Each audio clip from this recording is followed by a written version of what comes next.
69,000 शिक्षक भर्ती के मामले को लेकर उम्मीदवार नियुक्ति की मांग करते हुए बेसिक शिक्षा निदेशालय पहुंचे और हाथों में पोस्टर लिए विरोध प्रदर्शन करने लगे।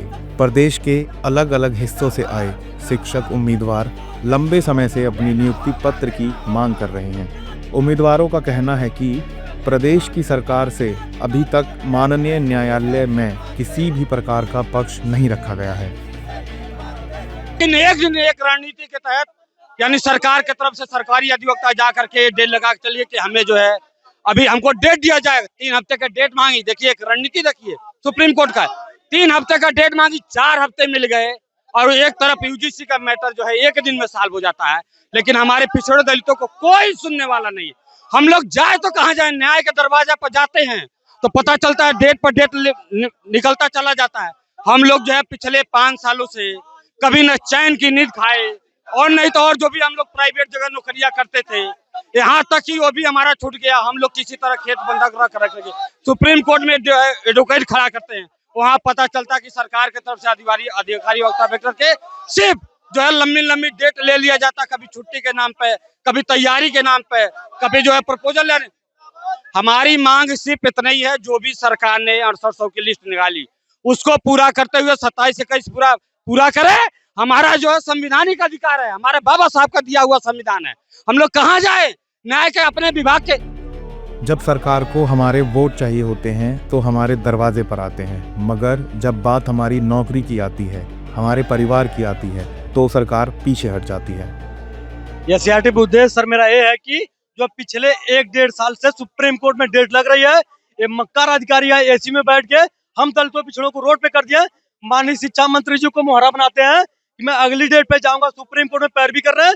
20 डेट लग चुकी, सुप्रीम कोर्ट में नहीं पहुंच रहे हैं, इसलिए इनको सुप्रीम कोर्ट में पहुंचाने के लिए हम लोग यहाँ धरना दिया। माननीय मुख्यमंत्री जी से निवेदन है, इस तरह दलितों पिछड़ों को कतार में मत करिए। आप करेंगे तो 27 वो दिन दूर नहीं है, और जिस दिन 24 में हम लोगों ने दिखा दिया, जिले जिले घूमकर हम लोग वहाँ पे एकता बनाए, आपका विरोध करवाए। 72 से 35-36 सीट पे आ गए आप। 27 में जिस तरह आप 5 कालिदास मार्ग भवन पे बैठ रहे हैं, उस तरह आप मठ में चले जाएंगे। अगर दलितों पिछड़ों का आप सम्मान नहीं करेंगे, इन मक्कार अधिकारियों के ऊपर जल्दी कार्रवाई करिए। नहीं कार्रवाई करते हैं तो हम लोग 27 में आपका खुलकर विरोध करेंगे। बताइए 5 सालों से हमारी क्या मजबूरी है। अगर सामान्य वर्ग के अभ्यर्थी रहते तो आप इसी सीआरटी पे यही मक्कार अधिकारी 36 घंटे में उनको नियुक्ति पत्र बांट के, काला जाम का मिठाई खिला के, काजू कतली खिला के उनको नौकरी दिए हैं। और हमको क्या मजबूरी है, हमको क्यों नौकरी नहीं दे रहे? हमारा संवैधानिक अधिकार 27-21 आरक्षण छीना गया है, और हम तब तक लड़ेंगे जब तक हम मौत नहीं पा जाएंगे और लेकर जाएंगे यहाँ से। जब तक आपको सुप्रीम कोर्ट में खड़े नहीं कर लेंगे, तब तक हम यहाँ से हटने वाले नहीं। जान लीजिए, हम आपको 19 तारीख को जो डेट लगी है मार्च में, आप पिछले फरवरी में 19 तारीख जो डेट लगी थी, आप पिछले दरवाजे से डेट लेके भाग गए थे वहां से, और आप 19 तारीख को हमारी पैरवी करिए। नहीं पैरवी करते हैं तो फिर हम यहाँ पे घेराव करेंगे, आपका जान लीजिए। आपको बता दें, आने वाली 19 मार्च को सुप्रीम कोर्ट में इस मामले में सुनवाई होनी है। तो वहीं उम्मीदवारों का कहना है कि अगर इस बार सरकार की तरफ से कोई भी पक्ष नहीं रखा गया तो तमाम अभ्यर्थी सड़कों पर होंगे, और न केवल अभ्यर्थी बल्कि उनके परिवार के लोग भी सड़क पर उतरकर सरकार के खिलाफ विरोध प्रदर्शन करेंगे। देखिए, माननीय सुप्रीम कोर्ट में आगामी 19 मार्च को हमारा मुकदमा लगा हुआ है, जो सरकार ने 5 जनवरी 2022 को पिछड़े दलितों के लिए एक आरक्षण घोटाला स्वीकार करते हुए 6800 की लिस्ट निकाली थी। हमारी मांग ये है कि क्या जो 19 मार्च को माननीय सुप्रीम कोर्ट में योगी आदित्यनाथ जी की सरकार जाएगी बहस कराने, क्या 6800 को नियुक्ति देने के प्रपोजल के साथ जा रही कि नहीं जा रही है। हम बस इतना जानने यहाँ आए हैं, और अगर माननीय सुप्रीम कोर्ट में 19 मार्च को 6800 के प्रपोजल के साथ पिछड़े दलितों को नियुक्ति देने के लिए अगर सरकार माननीय सुप्रीम कोर्ट में नहीं पहुंचती है, तो हमारा आगाज है कि हम पूरे प्रदेश के सड़कों पर उतरेंगे और अपने लिए न्याय की मांग करेंगे। इनको अगर कुर्सी पर बैठाए हैं तो कुर्सी से उतारना भी जानते हैं जी।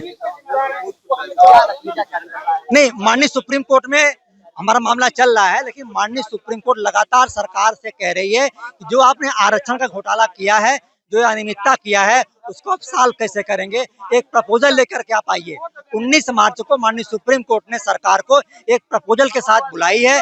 हम बस यही मांग करने आए हैं कि उस प्रपोजल में जो सरकार द्वारा पिछड़े दलितों के लिए 6800 की लिस्ट निकाली गई थी, उस 6800 की लिस्ट भी उनके प्रपोजल में शामिल हो। अब सभी की नज़रें 19 मार्च को सुप्रीम कोर्ट में होने वाली सुनवाई पर टिकी हुई है। इसकी वजह हर कोई अब तक जान चुका होगा, हम 7 सालों से यही काम कर रहे हैं और हमको इसीलिए भारत की नागरिकता मिली कि हम यही करें। ठीक है, 19 तारीख को हमारी लास्ट अभी ये डेट लगी है, अब यही आखिरी डेट होनी चाहिए। सुप्रीम कोर्ट से हम योगी जी से यही गुहार कर रहे हैं कि अपना जो भी उनका प्लान है वो लेकर के जाए और 6800 को नियुक्ति हर हाल में मिल जाए। इस बार सुप्रीम कोर्ट में हमारी तरफ से सुनवाई उनको करनी होगी, हमारी पैरवी करें ताकि हमको नियुक्ति मिले, हमारे साथ इंसाफ हो। हम पिछड़े दलित हैं, इसका मतलब ये नहीं है कि हमको कुचला जाएगा।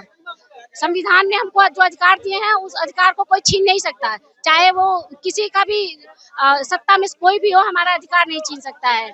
हम बस यही जी, हमारा मामला कोर्ट में है इतने दिन से, लेकिन हमको क्या किया जा रहा है? 6800 की जो लिस्ट निकाली थी उसके पास लिपापोती कर रहे हैं।